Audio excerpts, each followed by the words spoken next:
Dear brothers and sisters of Waves 2020 conference, my name is Ravi Prakash Gurti. I shall be presenting a paper titled Relevance of Vedic Wisdom to Corporate Career. I have around 25 years of corporate experience in TCS, IBM, and Infosys, and I shall be combining this experience with studies on Vedic philosophy to present this paper. At the outset, I would like to express my sincere gratitude to all the respected members of the organizing teams of WAVES 2020 conference and to all my gurus. I shall be dividing my paper into four main sections. One, relevance of my paper to the theme of WAVES 2020 conference. Two, current important gaps in corporate career management. Three, how Vedic wisdom enables individuals to build corporate career. And finally, the conclusions and future work. And finally, how to be an effective leader of teams. These are the main training programs. In addition, there are corporate houses that use aptitude tests to select candidates for employment, but they are aware that sometimes candidates can fake their answers in such aptitude tests. Corporate houses have do not have adequate mechanisms to detect such fake cases. But in all, one of the most important aspects of corporate houses are that they are not able to adequately address how to train existing employees on inner strengths that result in long lasting and admirable corporate leaders. There are publicly available corporate management reports from reputed institutions like the Harvard Business School and others, which have clearly brought out the following very important aspect of corporate career. Highly talented professionals reaching very high positions, such as the CEOs, the managing directors, etc., but landing up themselves in shameful situations, at times being jailed for not possessing the right character, the right attitude based on wisdom with which to conduct oneself in normal, tempting, or challenging circumstances is essential and more important than talent. Thus, there is a greater need for corporate houses to do two things. One, to enable their employees through formal and informal training programs to develop an admirable inner strength and build character. And two, to select employees for jobs based on their inner strengths of character. This paper offers details to address the first one of these two gaps. Let's now discuss the principles and practices of Vedic wisdom to build corporate career. Every corporate employee possesses two important traits. One, knowledge of and talent in his or her domain, be it software engineering or mechanical engineering or financial management, etc. And two, character with which he or she behaves in corporate life and discharges duties. The character is equally or more important than talent. Vedic philosophy is not a religion. It offers a rich set of principles and practices to build one's own character as well as inspire team members to develop the same. Thus, there is a multiplying effect for an organization, and such organizations can gain respect of employees, clients, and public at large and last for longer periods of time.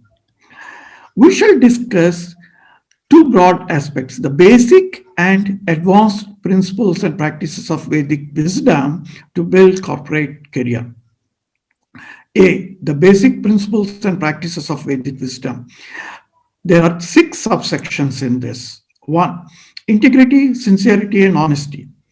Vedic wisdom describes the doctrine of dharma, which adequately states that every employee, for that matter, every citizen, should proactively know and sincerely adhere to the rules set by his project, organization, clients, as well as rules of the society, while discharging one's duties at all times. These rules are related to integrity, sincerity, and honesty in various matters, including but not limited to financial matters, privacy matters, ethics, gender and racial sensitivities, etc. Two, work ethics. Vedic wisdom has elaborate descriptions on work ethics known as doctrine of karma, which states that one, work for the benefit of your organization without any selfish motives. Two, you are merely performing one or more roles, and thus having strong likes or dislikes and getting attached to a project or a client are not correct. Three, do duty with joy. If the current role is not your cup of tea, then openly discuss with your and HR managers. Four, be rid of biases for or against the gender, race, country, religion, and family. And finally, you should have clear, openly stated, approved goals for every quarter, year, and a decade, which provide a purpose and priorities for you. Third component, harmony within and outside. Vedic wisdom explains in details the doctrine of Antakarana Shuddhi, which enunciates that the outwardly behavior of a person stems from his or her thoughts. Thoughts originate from inborn traits. Nurtured thoughts lead to speech and actions that define your behavior.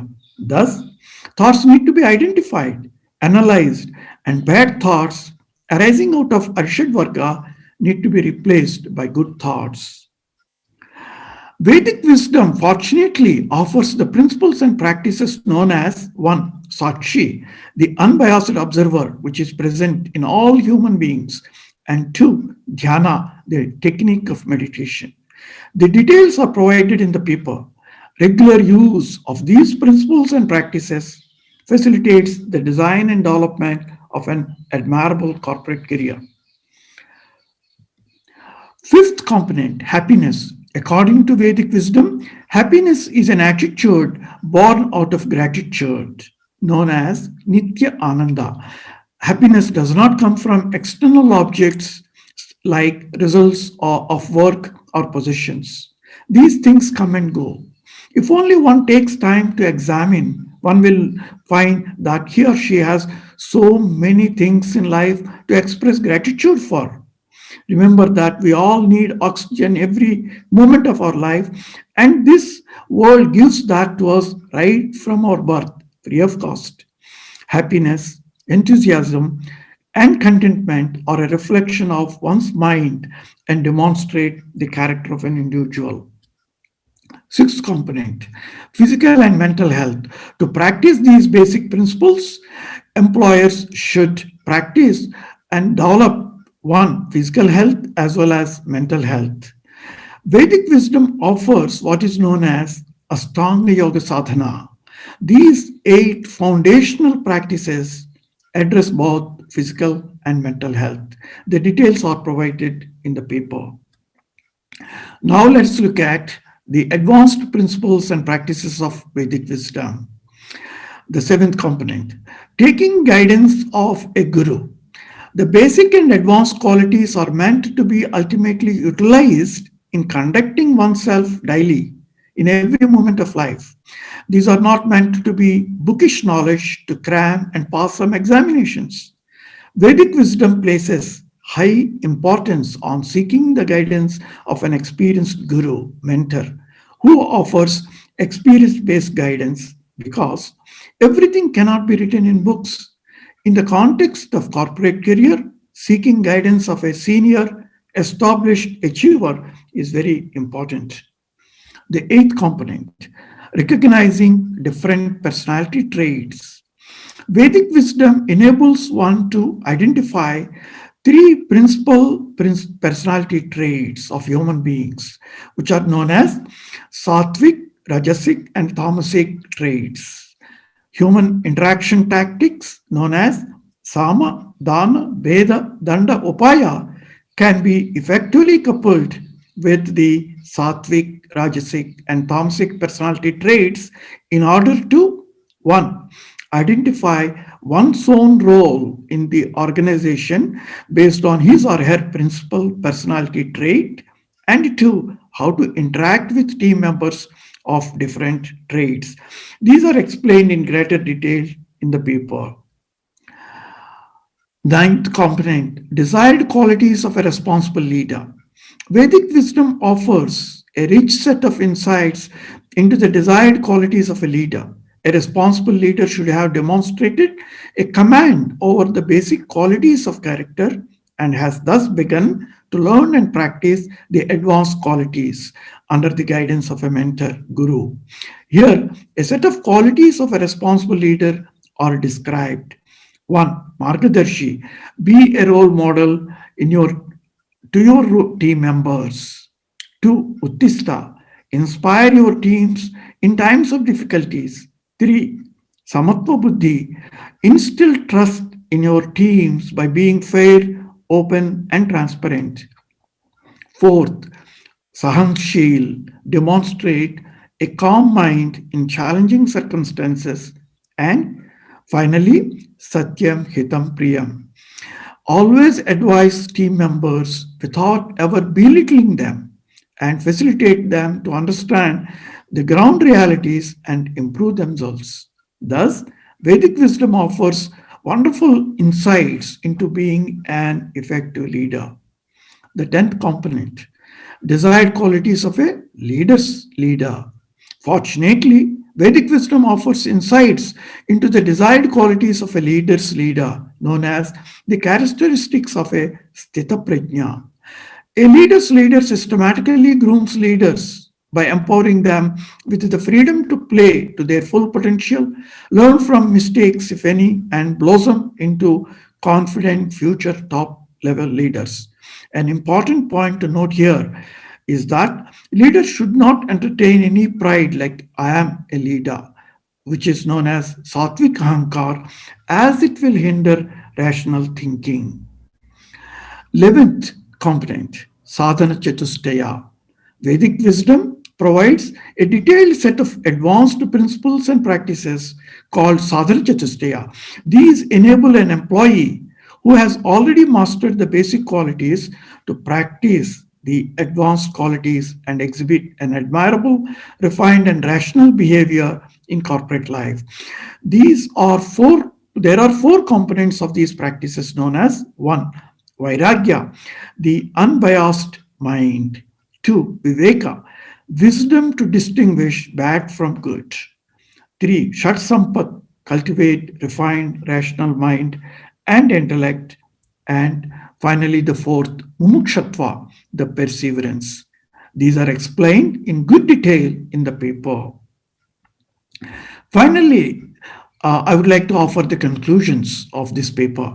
We have explained here how Vedic wisdom can guide an employee to design and develop corporate career using the principles and practices of Vedic wisdom. In future, we plan to work on how Vedic wisdom can enable corporate business houses to select professionals with inner strengths of character and offer adequate real world examples. Om Shanti, Shanti, Shanti.